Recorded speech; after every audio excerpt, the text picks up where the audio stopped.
শিক্ষার্থীরা আসসালামু আলাইকুম, ঈদ মোবারক। আজকেও আমরা গতকালের নেই স্পোকেন অ্যান্ড রিটেন ইংলিশ নিয়ে কথা বলবো। তো গতকাল আমি 80% দিয়ে কিছু শব্দ আমাদের মুখের জড়তা, ইংলিশের স্পিকিং এর ক্ষেত্রে মুখের যে জড়তা, আমরা সাধারণত বাংলায় বলতে অভ্যস্ত, কিন্তু ইংরেজি যতটুকু বুঝি কিন্তু বলার ক্ষেত্রে আমরা অভ্যস্ত না বিদায় আমরা 80%-এর সাথে ওই ওয়ার্ডগুলো আবার একটু বলি। যেমন I, we, you, you, he, she, they, it, you দুইবার, একবার সিঙ্গুলার আর একবার প্লুরাল। তাহলে আই রিড আমি পড়ি, আই রিড আমি পড়ি, উই রিড আমরা পড়ি, ইউ রিড তুমি পড়ো, ইউ রিড তোমরা পড়ো, হি রিড সে পড়ে, সি রিড সে পড়ে, দে রিড তারা পড়ে। এখন এভাবে বললে মনে হচ্ছে যে ঠিক আছে, কিন্তু আসলে হি, সি, দে, ইট এগুলো সবই থার্ড পার্সন, বাট দেটা প্লুরাল, বাকি তিনটা হচ্ছে সিঙ্গুলার। তখন আমরা বলি যে এগুলোর সাথে এস বাই এস যোগ করতে হয়। সেই হিসাবে আমরা বলার সময় আই রিড আমি পড়ি, উই রিড আমরা পড়ি, ইউ রিড তুমি পড়ো, ইউ রিড তোমরা পড়ো, হি রিডস রিড হবে না, রিডস, হি রিডস সে পড়ে, সি রিডস সে পড়ে, দে রিড তারা পড়ে, ইট রিডস ইহা পড়ে। তাহলে আমরা প্লে দিয়ে যদি বলি আই প্লে আমি প্লে, আই প্লে আমি খেলি, উই প্লে আমরা খেলি, ইউ প্লে তুমি খেলো, ইউ প্লে তোমরা খেলো, হি প্লেস সে খেলে, সি প্লেস সে খেলে, দে প্লে তারা খেলে, ইট প্লেস ইহা খেলে। এভাবে রিড, ইট, আই ইট আমি খাই, উইট আমরা খাই, ইউ ইট তুমি খাও, ইউ ইট তোমরা খাও, হি ইটস সে খায়, সি ইটস সে খায়, দে ইট তারা খায়, ইট ইটস ইহা খায়। এরকম 10, 15টা, 20টা, 50টা যার যতটা সম্ভব আমরা যদি এই ভাগগুলো দিয়ে প্রথমে মুখে এভাবে বলতে থাকি, বলতে বলতে কিন্তু আমাদের মুখের জড়তাটা কাটবে, না হলে কিন্তু কখনোই ইংরেজি বলা হবে না। একটা কথা মনে রাখতে হবে, ইংরেজি আসলে আমাদের এই কঠিন হওয়ার মূল কারণ, যেটা আমরা কঠিন ভাবি, সেটা হচ্ছে প্র্যাকটিসের অভাবের কারণে। আসলে আমরা জানি না তা না, আমরা কম বেশি সবাই পড়ে আসছি, এটাকে আমরা প্র্যাকটিক্যালি ইউজ করি না, বলার ক্ষেত্রে ইউজ করি না, বিদায় আমাদের এই জড়তা। তো যাই হোক, আমরা আজকে নতুন করে আরেকটা লেসন নিয়ে হাজির হলাম। এটা ইংলিশের সেকেন্ড ক্লাস, যদিও আমার লেকচার হবে আজকে 11। এখানে আমরা present continuous tense, first continuous tense, future continuous টেন্সের স্ট্রাকচার নিয়ে কিছু কথা বলবো। আমরা জানি প্রেজেন্ট কন্টিনিউয়াস টেন্সে subject plus verb plus ING, এই ভার্বের আগে, মূল ভার্বের আগে আবার কতগুলো অক্সিলারি ভার্ব, সাহায্যকারী ক্রিয়া থাকে, সেটা হচ্ছে এম, ইজ, আর। এই তিনটার মধ্যে আমরা কোনটা কার সাথে বসাবো? যেমন আইয়ের সাথে অনলি, আইয়ের সাথে এম হয়। থার্ড পারসন সিঙ্গুলার নাম্বারের ক্ষেত্রে এই হি, সি, ইট, ইট মানে বস্তুবাচক কোনো সাবজেক্ট আসলে তাদের সাথে হবে ইজ, আর দে থার্ড পারসন হলেও সে তো প্লুরাল, তাই তার সাথে হবে আর। এই হচ্ছে বিষয়। এবং ইউর সাথে, ইউজ প্লুরাল সিঙ্গুলার দুই ক্ষেত্রে কিন্তু আর ব্যবহার হয়। এখন আমরা যদি শর্ট করে বলি যে আই এম শর্ট করলে কি হয়? আম, আম উচ্চারণ করে, আম, আম ডুইং, আম ডুইং। এখন ডুইং মিন্স কি? ডুইং, ডুর সাথে আইএনজি কেন করা হয়েছে? এখানে সবগুলো আগের ক্লাসে আমরা ডু দিয়ে ব্যবহার করেছি, মানে সবগুলো বেস ফর্মে থাকবে। আজকে সবগুলোর সাথে আইএনজি হয়ে যাবে, এই প্রেজেন্ট ফর্মের সাথে আইএনজি দিয়ে বলতে হবে। যেমন যদি আমি বলি রিড, তাহলে আম রিডিং আমি পড়ছি। হ্যাঁ, এখন আপনি এখানে আরো এক্সটেনশন দিতে পারেন, আম reading a book, um reading a news paper, যে কোনো একটা বলতে পারেন। জাস্ট শর্ট ফর্ম হচ্ছে আম রিডিং আমি পড়ছি, I'm not reading, I am not short করলে আম নট রিডিং আমি পড়ছি না, এম আই রিডিং আমি কি পড়ছি, এম আই নট সেভাবে বলা যায়, অথবা বলার সময় আর্নড আই রিডিং এভাবে বলা যায়, আর্নড আই রিডিং আমি কি পড়ছি না। তাহলে এই প্রশ্নগুলো গত ক্লাসের মতো আমরা যদি দেখি যে এই কোয়েশ্চনটা এবং এই কোয়েশ্চনটা, এই 3 এবং 4, তিনের আনসার হবে একই। সেখানে আমরা ইয়েস নো কখন হয়? যখন ডব্লিউএইচ ওয়ার্ড দিয়ে কোশ্চেন করা হয় না, তখনই ইয়েস নো ব্যবহার করা হয়। অর্থাৎ আজকের এই লেসনটা এখন ইয়েস নো কোশ্চেনের আনসার হবে। যেমন আর ইউ রিডিং তুমি কি পড়ছো? উত্তর হবে আম রিডিং, হ্যাঁ আমি পড়ছি। ইউ কে প্রশ্ন করলে উত্তর আর ইউ রিডিং তুমি কি পড়ছো, সে উত্তর দিবে ইয়েস আম রিডিং, হ্যাঁ আমি পড়ছি। আরন্ট ইউ রিডিং, আই এর জায়গায় ইউ, আরন্ট ইউ রিডিং তুমি কি পড়ছো? No I am not reading, না আমি পড়ছি না। আবার যদি হি দিয়ে বলি আমরা, হি ইজ রিডিং সে পড়ছে, he isn't reading, is not short করলে ইজন্ট, হি ইজন্ট রিডিং সে পড়ছে না। ইজ হি রিডিং সে কি পড়ছে? ইয়েস হি ইজ রিডিং, হ্যাঁ সে পড়ছে। ইজন্ট হি রিডিং সে কি পড়ছে না? নো হি ইজন্ট রিডিং, না সে পড়ছে না। শি দিয়ে বলতে পারি, she is reading, she is not reading. Is she reading সে কি পড়ছে? Yes she is reading.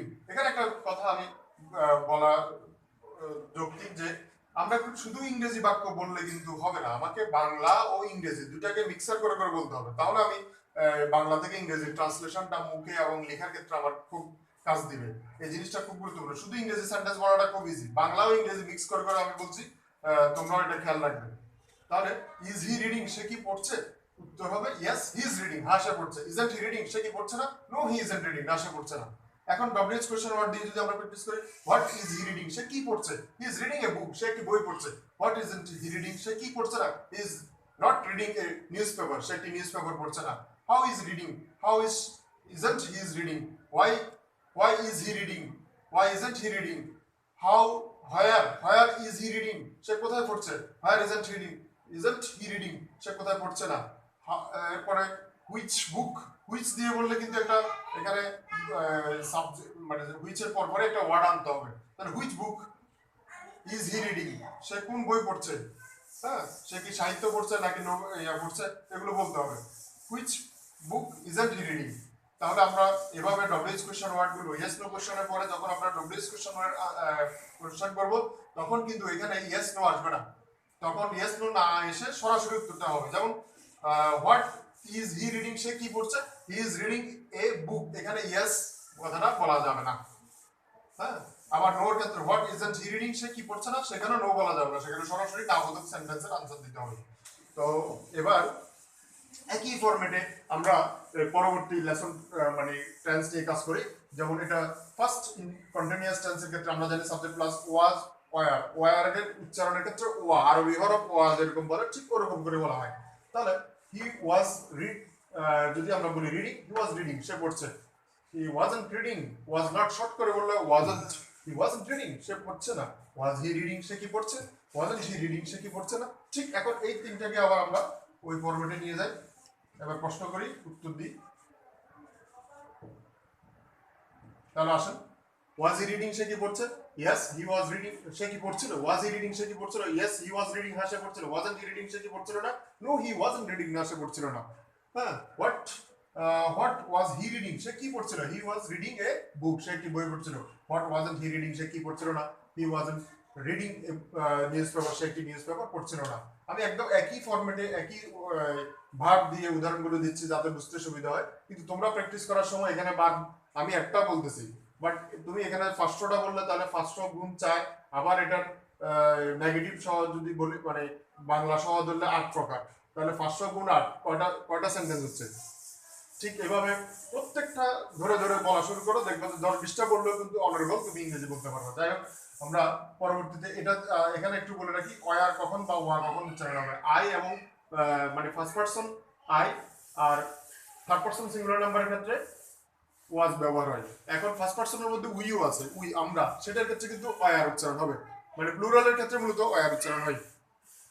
তাহলে আমরা বলি হি, আই ওয়াজ তো গেল। এখন যদি আমরা হি দিয়ে বলি, হি সি এগুলো থার্ড পারসন নাম্বার, ইটের ক্ষেত্রে ওয়াজ হবে। এখন আমরা একটু ইউ দিয়ে বলি, ইউ আর রিডিং, উচ্চারণ হবে ওয়া। ইউ আর রিডিং, তুমি পড়ছিলে। ইউ ওয়ান্ট রিডিং, তুমি পড়ছিলে না। ওয়ান্ট ইউ রিডিং, তুমি কি ওয়ার ইউ রিডিং, তুমি কি পড়ছিলে। ওয়ান্ট ইউ রিডিং, তুমি কি পড়ছিলে না। এখন আমরা প্রশ্ন উত্তরে যাই। ওয়ার ইউ রিডিং, তুমি কি পড়ছিলে? ইয়েস আই ওয়াজ রিডিং, হ্যাঁ আমি পড়ছিলাম। ওয়ান্ট ইউ রিডিং, তুমি কি পড়ছিলে না। নো আই ওয়ান্ট রিডিং, না আমি পড়ছিলাম না। বা নো আই ওয়াজন্ট রিডিং, আমি পড়ছিলাম না। এখন আবার সেম ভাবে ডব্লিউএইচ ওয়ার্ড গুলো দিয়ে আমরা প্রশ্ন করলে তখন ইয়েস নো আনসার হবে না। প্রিয় শিক্ষার্থীরা, এবারে আমরা সর্বশেষ লেসনে যাচ্ছি, সেটা হচ্ছে future continuous tense. Future continuous tense আমরা জানি subject plus shall be, will be plus doing, মানে ভার্বের সাথে আইএনজি হয়। তাহলে নট এর ক্ষেত্রে উইল নট বি, আর যখন ইন্টারোগেটিভ হবে তখন উল্টা আগে আসবে, এরপর সাবজেক্ট প্লাস বি হবে। এখানে won't, will not K short করে ওন্ট বলা যায়, ওন্ট আই বি। আর অথবা আপনি যদি ভেঙে না বলেন তাহলে উইল আই নট এরকম করে আসে। তো যাই হোক, আমরা এখন আবার আলোচনা করছি রিডিং দিয়ে। আই উইল বি রিডিং, আমি পড়তে থাকবো। আমি পড়তে থাকবো মানে 5 ঘন্টা ধরে পড়তে থাকবো বা অমুক সময় থেকে পড়তে থাকবো বলবো আর কি। তাহলে আমরা শর্ট করে বলি আই উইল বি রিডিং, আমি পড়তে থাকবো। I will be reading a বুক, আমি একটি বই পড়তে থাকবো। I won't be reading a বুক, আমি একটি বই পড়তে থাকবো না। Will I B reading a বুক, আমি কি একটি বই পড়তে থাকবো। Won't I B reading a বুক, আমি কি একটি বই পড়তে থাকবো না। ঠিক, এবার উত্তর, প্রশ্ন উত্তর। উইল ইউ, আমরা ইউ দিয়ে বলি উইল ইউ বি রিডিং, তুমি কি পড়তে থাকবে। আনসার হবে yes I will be reading, হ্যাঁ আমি পড়তে থাকবো। ওন্ট ইউ বি রিডিং, তুমি কি পড়তে থাকবে না। No I won't be reading, না আমি পড়তে থাকবো না। এবার একটা প্রশ্ন, এখানে কিন্তু ওয়াজ ওয়ার ছিল, এম ইজ আর ছিল, আমাদেরকে ভাগ করতে হয়েছে কার সাথে কি হবে, কিন্তু এখানে সেই ভাগটা নাই, কারণ উইল বা শেল ফার্স্ট পারসন বলার ক্ষেত্রে উইলটা সবার ক্ষেত্রে প্রযোজ্য, সব বলতে সমস্যা না। আপনি লেখার ক্ষেত্রে হয়তো লিখবেন ফার্স্ট পারসন আই এর সাথে শেল, শেল বি, আর এই বাকিদের সাথে উইল। কিন্তু এখন বলতে আমি সবগুলোর সাথে বলতে পারি, তাহলে হি উইল বি রিডিং, সে পড়তে থাকবে। শি উইল বি রিডিং, হ্যাঁ, আবারও মহিলা, সে পড়তে থাকবে। দে উইল বি রিডিং, তারা পড়তে থাকবে। উই উইল বি রিডিং, আমরা পড়তে থাকবো। অর্থাৎ পার্সন যাই হোক, এখানে উইল বি কিন্তু ফিক্সড। সো আমরা আরেকটু বলি, উইল হি বি রিডিং, সে কি পড়তে থাকবে? Yes, he will be reading, হ্যাঁ সে পড়তে থাকবে। ওন্ট হি বি রিডিং, সে কি পড়তে থাকবে না? No he won't be reading, না সে পড়তে থাকবে না। What will he be reading, সে কি পড়তে থাকবে? He will be reading a book, সে একটি বই পড়তে থাকবে। What won't he be reading, সে কি পড়তে থাকবে না? He won't be reading a newspaper, সে একটি নিউজ পেপার পড়তে থাকবে না। এভাবে এই ফর্মেট ধরে ধরে আমরা কিন্তু এই কন্টিনিউয়াস এর প্রেজেন্ট ফর্ম, ফার্স্ট ফর্ম এবং ফিউচার ফর্মে হ্যাঁ বোধক না বোধক অর্থাৎ yes no question and WH question word ধরে ধরে আমরা অনেকগুলো সেন্টেন্স বলতে পারি। আশা করি তোমরা এই বিষয়টা অবগত হয়েছো। আমি কেন এগুলো নিচ্ছি আমি আবারও একটা ব্যাখ্যা দিচ্ছি, যে আসলে আমাদের ক্লাসে যখন আমরা যাই অ্যাকাউন্টিং এর লেকচারার হিসেবে বা শিক্ষক হিসেবে, আমাদের অনেক শিক্ষার্থী ইংলিশে অনেক দুর্বল আমরা দেখি, তারাও আমাদেরকে বলেন যে স্যার একটু ইংরেজি পড়ান। তো আমি এই লেভেলে এসে তোমাকে আমি ক্লাসে কিভাবে ইংরেজি পড়াবো?